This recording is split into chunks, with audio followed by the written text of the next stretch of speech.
ओम गंगातरंगरमणीयजटाकलापं गौरी निरंतर विभूषित वामभागं नारायणप्रियमनङ्गमदापहारं वाराणसी कुलपतिं भज विश्वनाथम्। सर्वमंगलमांगल्ये शिवे सर्वार्थसाधिके शरण्ये त्र्यंबके गौरी नारायणी नमोस्तुते। नमस्कार, स्वागत है आपका आचार्य वाणी में। मैं आचार्य डॉक्टर विक्रमादित्य आपके साथ हूँ। आज का विषय हमारा है वृश्चिक राशि वालों के लिए ग्रह नक्षत्रों का योग। 25 तारीख शनिवार का अवसर, एकादशी तिथि विद्यमान है, षटतिला एकादशी है इस दिन, और भगवान विष्णु का सुंदर स्तवन करने के लिए ग्रह नक्षत्रों के दृष्टिकोण से देखिए, वृश्चिक राशि वालों, शनि महाराज इन दिनों आपके लिए बहुत सारे अच्छे योग बना सकते हैं, लेकिन जहाँ बैठे हैं वो कहीं ना कहीं जो स्थिति है, ढैया की स्थिति जो है, वो आपके लिए थोड़ी सी भारी है। तो शनि को ठीक करने के लिए एक दिव्य उपाय बन रहा है इस दिन, षटतिला एकादशी। तिल का बहुत महत्व है, तिल का संबंध शनि के साथ भी है, भगवान विष्णु के साथ भी है। तो इस दिन आपको एक काम करना चाहिए, भगवान शालिग्राम जी का पूजन तिल के द्वारा करने का प्रयास करें। इसका महत्व समझें, तिथि बहुत महत्वपूर्ण क्यों है। भगवान विष्णु की सुंदर उपासना का अवसर। तिल देखते हैं ना आप लोग, भगवान विष्णु की किसी पूजा में तिल नहीं विशेष तौर पर चावल नहीं चढ़ते हैं। अक्षत जो है वो चढ़ाने निषेध कहे गए हैं, लेकिन उसका उपयोग करने की बजाय शास्त्र में कहा गया है तिल का उपयोग किया जाना चाहिए। और पुराणों के अनुसार से तिल की उत्पत्ति भगवान विष्णु के त्वचा से ही हुई है, और ये जो विशेष तौर पर तिल जो है समस्त प्रकार की आरोग्यता को प्रदान करने वाला है। षटतिला एकादशी के दिन शास्त्रों में कहा गया है, यदि हिमाद्री ग्रंथ को आप पढ़ें तो उसके अंदर कहा गया है कि इस दिन माघ मास के कृष्ण पक्ष की जो एकादशी होती है, वो सब प्रकार से स्नान करके भगवान कृष्ण की पूजा करके उनके 100 मंत्र को 108 बार या 11 बार या 8 बार या 28 बार जप कर कर आप अनेक प्रकार से माँ भगवान की को प्रसन्नता प्राप्त कर सकते हैं, उनका आशीर्वाद प्राप्त कर सकते हैं। इस दिन उपवास रखने का सुंदर वर्णन शास्त्र में मिलता है। कहा जाता है कि इस दिन भगवान विष्णु का जो पुरुष सूक्त के द्वारा पाठ करते हैं, ओम सहस्रशीरेखा पूर्वका सहस्राक्ष सहस्रपात सभोमि ग्वं सर्वतत्त्वात्र तिष्ठत सांगुलम मा पूर्वकाय वेद ग्वं सर्वं यद्भूतं यच भाव्यं मा उतामृतत्वशेषानो जदन्नेनातिरोहति। इस प्रकार से पुरुष सूक्त के जो सुंदर पाठ को श्रवण कर कर भगवान का षोडशोपचार जो पूजन करें, तिल का द्वारा भगवान का स्नान कराएं। तिल के ही 6 प्रकार के प्रयोग शास्त्र में वर्णित हैं। षट तिला एकादशी, ये तिल के जो 6 प्रकार के प्रयोग शास्त्र में वर्णित हैं, यानी तिल के द्वारा जल से स्नान करना, पिसे हुए तिल का उपटन भी लगाना, तिल के द्वारा हवन करना, तिल के द्वारा ही तिल मिला हुआ जल जो होता है वो पानी उसका सेवन करना, तिल का दान करना, और विशेष तौर पे तिल के बने हुए मेवे जो मिठाई इत्यादि हैं उनका प्रसाद, उनका भोग भगवान को लगाना, प्रसाद स्वयं ग्रहण करना। देखिए, तिल जो अपने आप में जो है, हमने जैसा कहा कि भगवान विष्णु के शरीर से उत्पन्न हुआ है, उनके त्वचा से उत्पन्न हुआ है, और इम्यूनिटी को बूस्ट करने भगवान विष्णु जो है वो पालक हैं।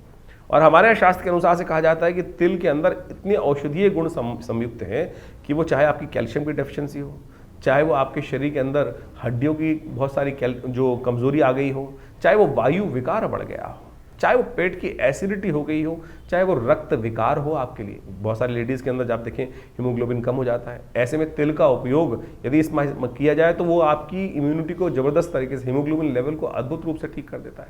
इसलिए भारतीय चिकित्सा पद्धति के अनुसार तिल का प्रयोग, तिल के तेल का प्रयोग सब जगह किया जाता है। हर जो आयुर्वेद के चीज़ें हैं उसके अंदर तिल के तेल का ही उपयोग करना सबसे श्रेष्ठ माना जाता है। आप समझें, शास्त्र के दृष्टिकोण से यदि आप इस बात को समझेंगे तो आप उनको बताएं, और कि तिल का जो उपयोग है वो जो आपकी किडनी संबंधित रोग है, यूरिन संबंधित रोग हैं, उनको भी ठीक करने के लिए सबसे बढ़िया कार्य करता है। जिनको बहुत ज़्यादा सर्दी लगती है, इम्यूनिटी वीक हो गई है, यदि तिल का नित्यप्रति सेवन इस पूरे माघ के महीने में करें, वैसे तो हमेशा ही कर सकते हैं आप, किसी भी रूप में। हमारे यहाँ लड्डू तक बनाए जाते हैं, कोई मेवा बनाया जाता है तो उसके अंदर आजकल तो बेसिकली किसी वर्ल्ड में किसी भी कोने में जाएंगे तो उसको हल्का सा ऊपर से छिड़क देते हैं तिल को, उससे क्या होता है, उसकी ब्यूटी बन जाती है।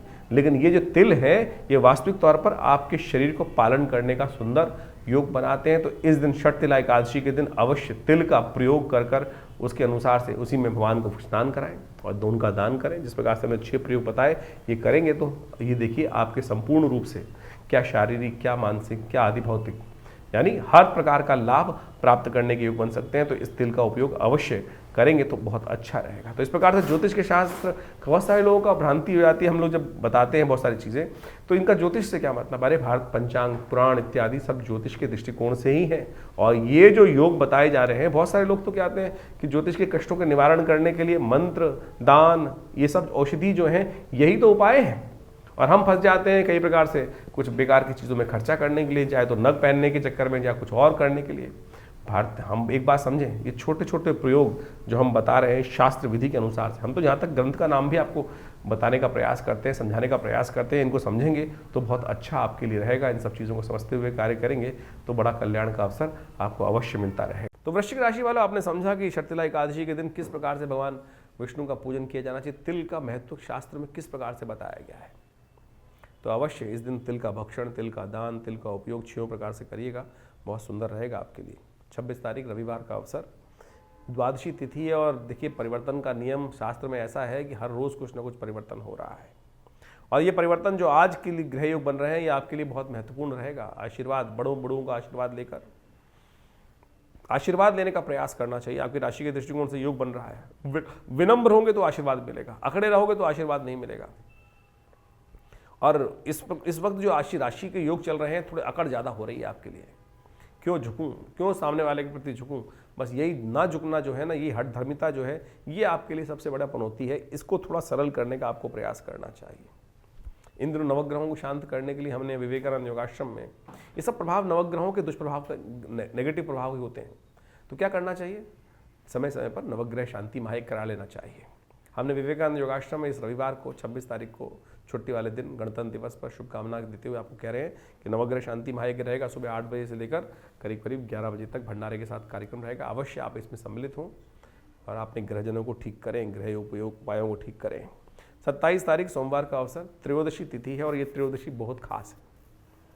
ग्रह नक्षत्रों के दृष्टिकोण से देखिए, समय आपका ऐसा चल रहा है कि जो आपके लिए बहुत कहीं ना कहीं लाभ के योग बना रहा है, तो उसका उपयोग यदि कर लें तो बहुत अच्छा रहेगा आपकी राशि के दृष्टिकोण से। थोड़ा हनुमान जी का सुंदर स्तवन करना आपके लिए बहुत ज़रूरी है। देखिए, सोम प्रदोष का योग बन रहा है, कुंभ का अवसर चल रहा है। कुंभ 144 साल बाद महाकुंभ का अवसर बना है, और उसमें प्रदोष भी पड़ रहे हैं 3, लेकिन 2 प्रदोष सोम प्रदोष के साथ है। सबसे श्रेष्ठ प्रदोष सोम प्रदोष, यानी त्रयोदशी जिस दिन शाम को हो, उस दिन सोमवार पड़ जाए तो प्रदोष सोम प्रदोष बन जाता है। ऐसे में कोशिशें करें, भगवान शिव का पार्थिव शिवलिंग बनाकर उसका पूजन करें। और कहीं आप यदि कुंभ क्षेत्र में ही हो तो क्या सहस्त्र गुना अधिक लाभ प्राप्ति के योग बन सकते हैं। तो इतना सुंदर योग है, हम भी वहाँ पर रहेंगे अगले प्रदोष पर, और भगवान का सुंदर सौभाग्य से योग बन रहा है, उसका लाभ लेंगे। आप भी अवश्य इस कुंभ में एक डुबकी लगा लीजिएगा। 144 साल बाद फिर कहीं कोई नहीं रहने वाला है, तो ऐसे में विशेष तौर पर यदि योग बन रहा है तो इसको हाथ से जाने ना दें। 28 तारीख मंगलवार का अवसर, चतुर्दशी तिथि है, और इस दिन ग्रह नक्षत्रों का परिवर्तन का योग जो आपके लिए बनकर तैयार है वो बहुत अच्छा है। जो शुक्र है वो उच्च के होने जा रहे हैं आपकी राशि के दृष्टिकोण से, और ये आपके लिए कई मामलों में कुछ ना कुछ उत्थान के योग देंगे। राहु के साथ, शनि के साथ युक्त रहेंगे, जब तक यहाँ रहेंगे कई सारे उठापटक के योग बनेंगे। ऐसे में इस समय का पूरी तरह से हम अलग से विवेचना भी करेंगे, तो ये बहुत सुंदर आपके लिए योग बनता दिखाई दे रहा है। साथ साथ चंद्रमा भी परिवर्तन करके जहाँ जा रहे हैं वो विशेष तौर पर गज केसरी का योग बन रहा है। सूर्य बुध के पर बृहस्पति की दृष्टि पड़ जाएगी, तो ये और ज़्यादा महत्वपूर्ण आपके लिए रास्ता बनता दिखाई दे रहा है। तो ऐसे में इस शुभ योग पर अवश्य मौनी अमावस्या का योग बन के तैयार होगा। ऐसे में शुभ योग पर अपने पितरों के निमित्त सबसे श्रेष्ठ कार्य करना चाहिए, तर्पण।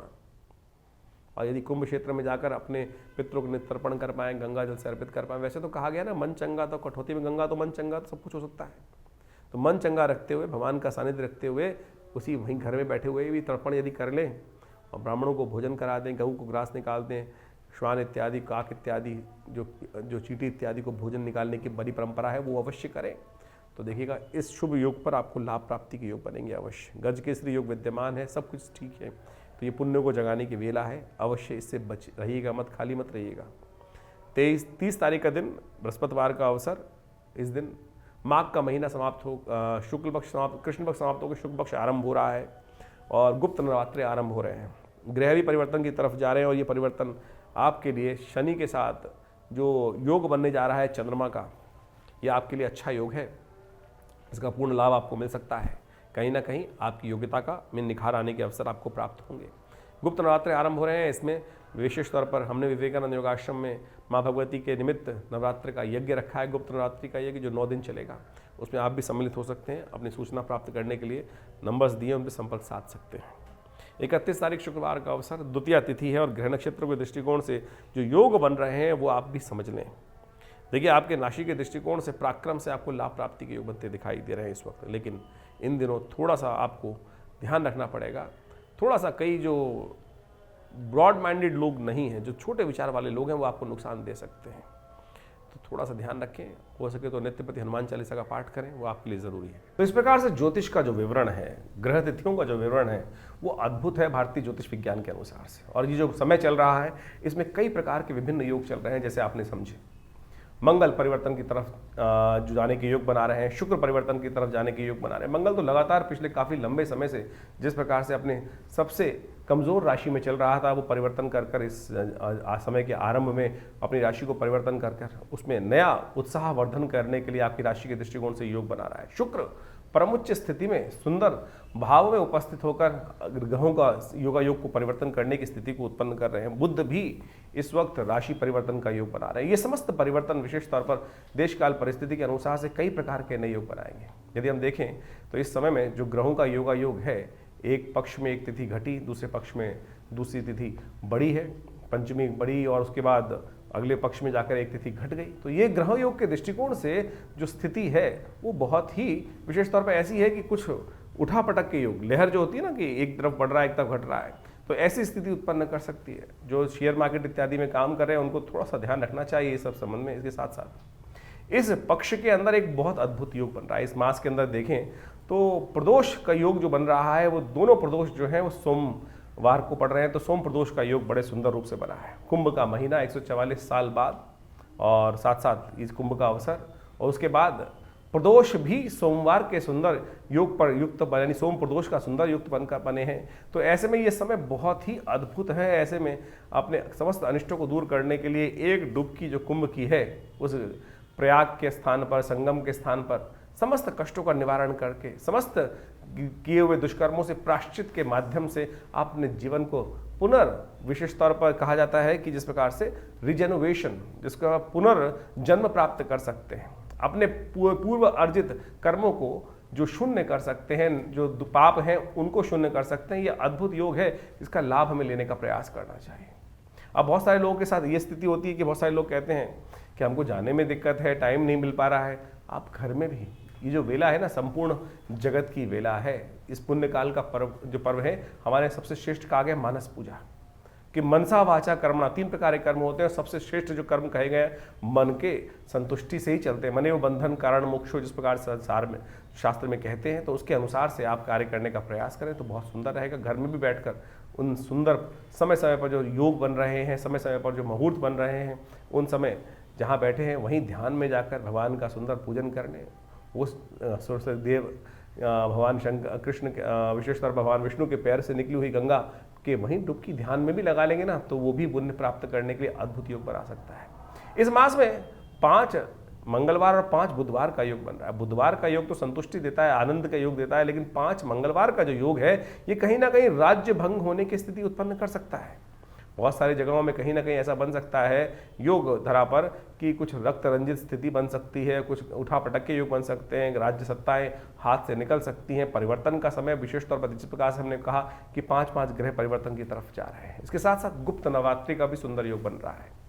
गुप्त नवरात्रि का 30 जनवरी से योग जो बनकर तैयार है, वो आपके अपने कर्म को सुधारने का योग है।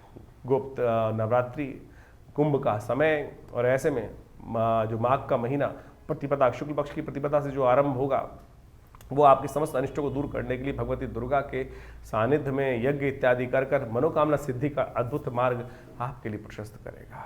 ऐसे में कोशिश ये करें श्रद्धा भाव से। गुप्त नवरात्रि, आमतौर पे लोग 2 नवरात्रि को तो जानते हैं, चैत्र शारदीय नवरात्रि। गुप्त नवरात्रि भी अपनी मनोकामना पूर्ण करने के लिए गुप्त रूप से यदि उसका अनुष्ठान किया जाए तो बहुत सारे कष्टों को दूर करने का योग बनाती है। बहुत सारे लोगों के जीवन में ये होता है कि हम पता नहीं चलता जी हम करें ना करें पुण्य। अरे पुण्य करने का यथाउचित भाव से प्रयास करें। जीवन में समय भाग रहा है, क्या कर सकते हैं? पाप तो हर क्षण मनो मस्तिष्क के विचार से कहीं ना कहीं हो ही रहा है, और अपनी श्रुति को ऊर्ध्वगामी बनाकर उस पुण्य की तरफ प्रेरित करना सबसे कठिन कार्य है। तो ये मुहूर्त इत्यादि जो शास्त्रों में विधान कथाएं जो वर्णित है, वो इसीलिए वर्णित है कि किसी भी प्रकार ये न केन प्रकारेण मन को उस परमात्मा तत्व में हम यथाउचित भाव से लगाने का प्रयास करें। तो क्या होगा, भगवती कृपा से, भगवान की कृपा से उस पुण्य को जगाने का सुंदर अवसर मिलेगा। और आप समझें कि जीवन में पुण्य के कम है या ज़्यादा है, उसको कैसे पता लगाएं। जब जीवन में बार बार कहीं ना कहीं से कष्ट, बार बार सब कुछ अच्छा करते हुए आ रहे हैं, तो समझ लीजिए कहीं ना कहीं पुण्यों का अकाउंट परेशानी में डाल रहा है। दुख मन में चल रहा हो तो कहीं ना कहीं पुण्यों का अकाउंट क्षय हो रहा है, कम हो रहा है।